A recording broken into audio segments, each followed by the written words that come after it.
Eccoci qua ragazzi, salve a tutti, bentornati sul canale o benvenuti per chi passa per la prima volta magari sotto questo contenuto. Il giorno dopo Udinese-Napoli, hitmaps da controllare perché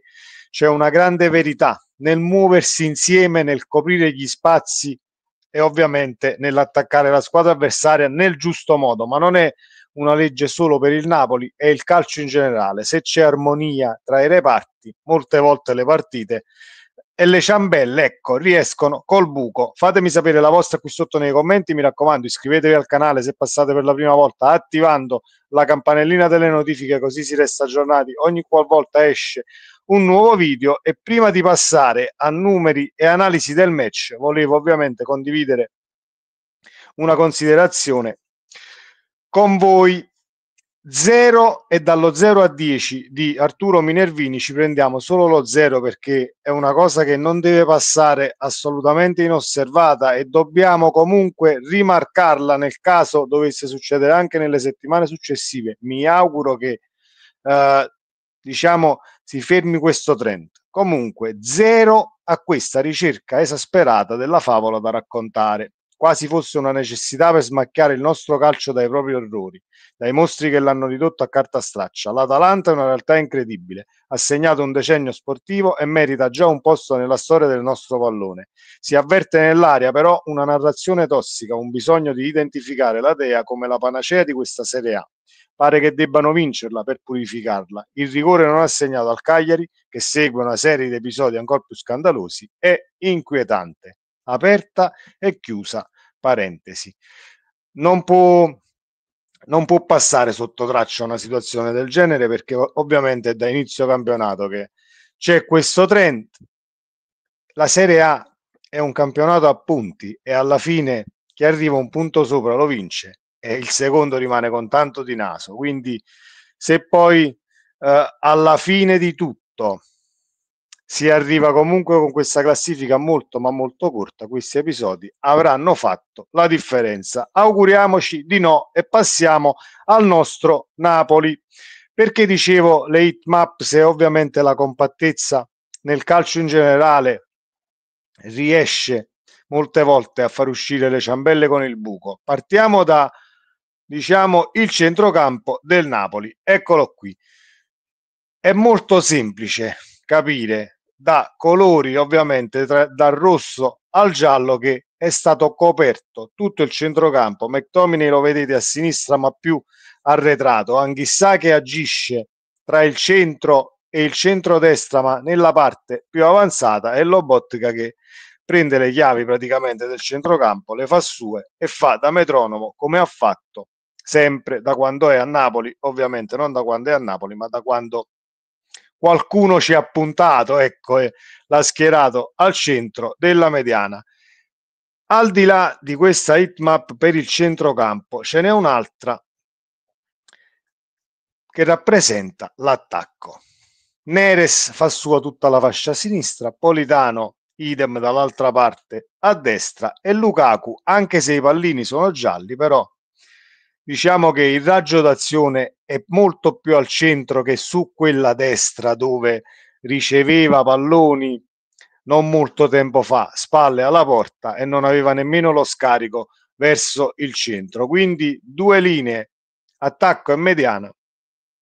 che hanno fatto il loro dovere, tant'è vero che lo si vede, almeno mia opinione, nel gol del 3-1 dove riceve palla Simeone, c'è la sponda e in maniera armoniosa tutta la linea mediana, 4 uomini ovviamente, vanno verso la porta e quando la difesa avversaria, diciamo, deve affrontare situazioni del genere, quando la sponda ovviamente è fatta ad hoc, troverai sempre una difesa che deve lasciare per forza un uomo libero e quindi l'imbucata può tranquillamente verificarsi. Ovviamente la squadra avversaria che sta imbucando deve comunque passare il pallone molto preciso e fare la scelta giusta per chi va ad imbucare. In questo caso ovviamente Anghissà chiude la partita, nel caso del Napoli la partita è di ieri sera, però se ci si muove in maniera armoniosa e non ci si allunga tra i reparti, molte volte porti punti a casa e prestazioni, perché il Napoli ieri secondo me ha portato a casa anche anche la prestazione, molto meglio sicuramente nel secondo tempo. Nel primo tempo forse c'è stata quella condizione di nervosismo per sbloccare la partita, devi andare sopra, comunque sei quasi obbligato a vincere dopo la sconfitta in Coppa Italia, la sconfitta in campionato. Il Napoli ieri era obbligato a vincere, lo sapevano tutti, lo sapeva Conte, lo sapevano i calciatori. Ovviamente vivi una prima mezz'ora della partita quasi un tantino frustrante, perché comunque hai creato quello che dovevi creare. C'è una palla di Neres dopo 7-8 minuti, molto defilato, ovviamente difficile imbucare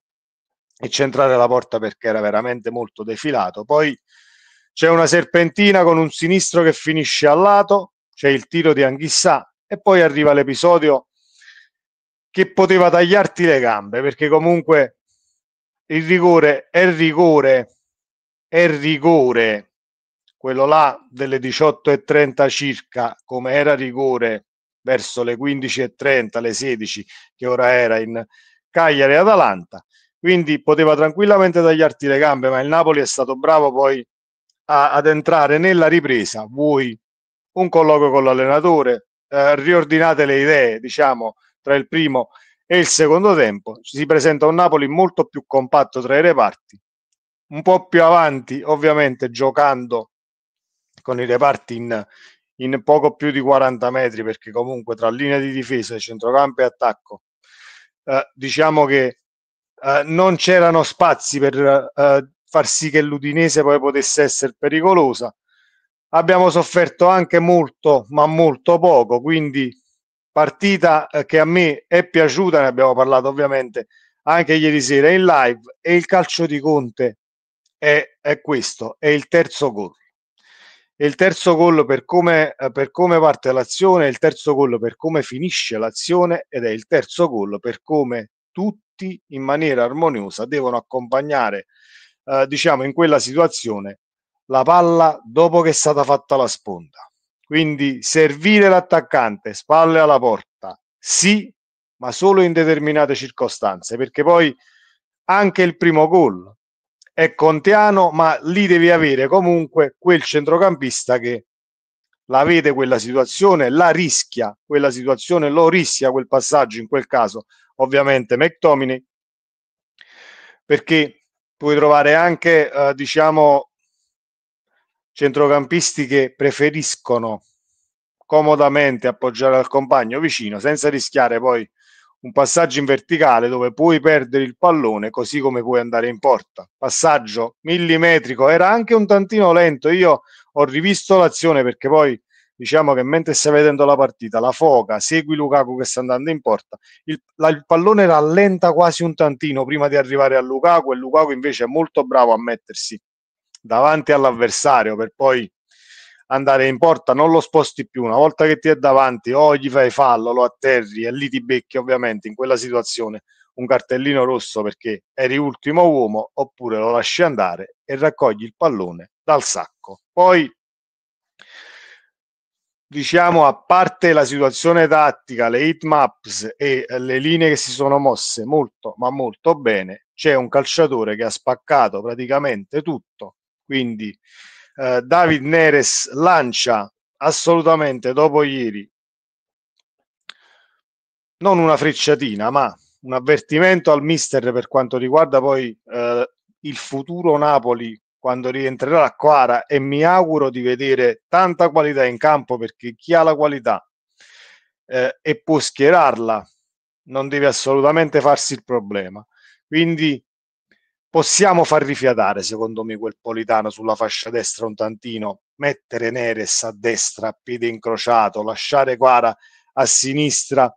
e accentrare l'attaccante, perché ieri Lukaku, come avete visto dalla hitmap, la rimetto così la rinfreschiamo un attimo, Lukaku è al centro del campo e non è più molto sulla destra dove deve poi scaricare verso il centro, e quindi così vai a valorizzare anche un tantino le caratteristiche, forse a parare anche un po' per quanto riguarda l'età, la corsa, sei comunque meno reattivo, passano gli anni, non è che diciamo, più passano gli anni e Lukaku ringiovanisce, così come non succede a nessuno. L'abbiamo visto con quelle 3-4 palle sul primo palo dove è mancata la zampata, sei arrivato forse un tantino in ritardo, vuoi per la poca abitudine, perché poi ne abbiamo viste poche di azioni così e di palle messe dietro, ovviamente grazie a Neres che ieri ha fatto un partitone migliore in campo, e poi Neres come salta l'uomo alla testa alzata, così come arriva sul fondo e sta già vedendo in area cosa sta succedendo, mette quelle palle dietro o la mette forte, diciamo, dritta verso l'area piccola. Bisogna solo avere un tantino in più di scaltrezza e prontezza per prenderli quei palloni e accompagnare poi la punta, perché in un paio di situazioni ci siamo trovati anche, diciamo, distanti dal dischetto dell'area di rigore, dove poi puoi andare a tirare, a calciare in tutta libertà se hai eseguito l'azione, così come è capitato sul tiro di Anghissà nel primo tempo, che poi c'è stato là un grandissimo intervento, anche se il tiro, se non vado errato, è di sinistro. Se Anghissà diciamo la beccava di destro, cosa non possibile in quella situazione, perché aveva la palla sul sinistro e ha calciato in quel momento e ha fatto molto ma molto bene, però di destro forse sarebbe finita direttamente in rete. Col sinistro c'è stata anche una grandissima parata, ovviamente non si è sbloccato niente in quella situazione, però sono dinamiche che a me piace vedere, perché significa che il Napoli comunque sta attaccando l'area di rigore, sta coprendo bene gli spazi, sei in supporto all'attacco con il centrocampo, perché noi abbiamo sempre detto finora è un Napoli sterile, in avanti dobbiamo vedere che fare per quanto riguarda la fase offensiva. Serve compattezza, serve abnegazione, serve l'aiutare il compagno ed essere sincronizzati quando si sale e quando si scende. Tanto è vero che poi, se andiamo a rivedere e torniamo un attimo indietro, il gol che prendiamo contro la Lazio, lì c'è un concorso di errori per quanto riguarda lo scalare. Ti sei perso l'avversario, ovviamente maltempo, campo pesante. Isaacsen comunque prende il tempo ad Olivera e la butta dentro, però lì è mancata poi quella situazione, sincronismo, aiutare il compagno, vigili, e comunque prendi il gol, ma ci sta tutta, però quando giochi come si deve e le linee sono perfettamente sincronizzate, si vedono i risultati. Finisce 3-1 la partita in favore del Napoli, quindi teniamo il passo di questa Atalanta, che ovviamente è passata a Cagliari per 1-0, e abbiamo visto come, lo rimettiamo qui tanto per non dimenticare, Lobotka sopra è calcio di rigore tutta la vita, così come era calcio di rigore, ahimè, nell'immagine di sotto non è stato visto, non è stato dato al VAR, ovviamente hanno lasciato correre.